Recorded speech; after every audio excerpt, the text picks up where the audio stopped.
Monsieur le ministre, ma seconde question porte sur les conditions d'atteinte des objectifs renouvelés en faveur d'une alimentation durable et de qualité qui faisait partie du second volet de la loi. Les articles 24 et 25 en particulier ont repris des engagements déjà formulés à maintes reprises depuis les lois de Grenelle de l'environnement en faveur du développement de l'agriculture biologique que vous connaissez bien. Mais les producteurs qui ont fait ou qui font le choix de l'agriculture biologique sont toujours confrontés à des retards de paiement de leurs aides spécifiques pour les campagnes 2016, 2017, 2018. Concrètement, alors que la demande pour ces produits est importante et continue de croître, les producteurs et productrices sont aujourd'hui placés en difficulté faute d'avoir obtenu le solde des aides dont ils devaient bénéficier pour les dernières campagnes. J'ajoute que ces retards de paiement insupportables pour les exploitants concernés se cumulent à la baisse des montants de ces aides et à la suppression de l'aide au maintien.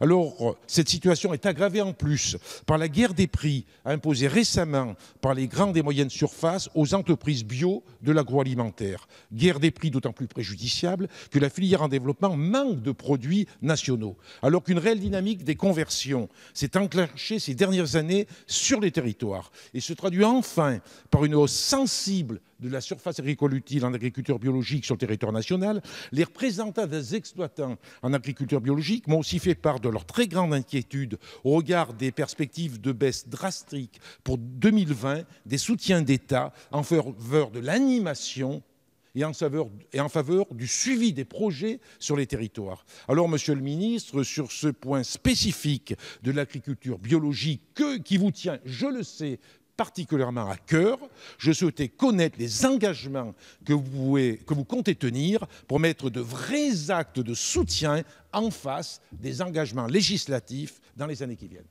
Merci, Monsieur le député. Monsieur le ministre, vous avez la parole. Monsieur le Président Chassaigne, l'objectif des États généraux et de la loi Egalim, c'était une alimentation saine, durable et de qualité. Et nous y allons. D'abord, je veux dire que la France a une spécificité. Tout le monde nous envie. Notre alimentation est sécurisée. Elle est tracée. On a vu ce qui s'est passé avec la viande polonaise. En moins de 3 jours, la France règle le problème, ce qui n'est pas forcément le cas dans d'autres pays. Alors oui, et la guerre des prix est un vrai sujet, Monsieur le Président, et c'est toute la vigilance qu'a le gouvernement, mon collègue de Bercy comme moi-même, et que nous suivons. Et on va arrêter cette guerre des prix. Il faut l'arrêter. On ne peut pas continuer. Quand je rencontre des opérateurs d'autres pays, ils me disent « mais il n'y a qu'en France qu'on commence une négociation par de la déflation ». Dans d'autres pays, on se dit mais comment on avance sur la filière? Quel est le niveau du marché? Là, on part de la déflation des grandes surfaces. Les industries agroalimentaires, les PME mettent plus X. Et alors, qu'est-ce que c'est ça? On ne joue pas au bon taux dans cette affaire. Donc, on va avancer dans cette direction. Sur le bio, vous avez posé plusieurs questions. Tant mieux, l'augmentation de la SAU augmente sensiblement et c'est tant mieux, nous allons continuer. Le plan Ambition Bio mis en place par ce gouvernement et voté par cette majorité, 1,1 milliard. Jamais autant n'avait été fait. Jamais autant n'avait été fait en argent frais. Il n'y a pas du tout de baisse de l'animation. À partir du moment où on veut aller plus loin, avoir 50% de SICO dans la restauration collective, dont 20% de produits bio on va augmenter, il faut donner les moyens aux opérateurs. C'est la raison pour laquelle j'ai demandé à ce que les services octroient 2 postes supplémentaires à l'agence bio pour faire l'animation. Vous l'aviez tous demandé, vous êtes tous d'accord, c'est fait depuis le début de cette année. Donc tout ça avance, il n'y a pas de problème. Et le sujet des paiements, je l'avais dit ici, je suis désolé, je demande de bien vouloir excuser l'État et l'ASP. L'État et l'ASP ont été défaillants. Je ne peux pas vous dire autrement, ont été défaillants.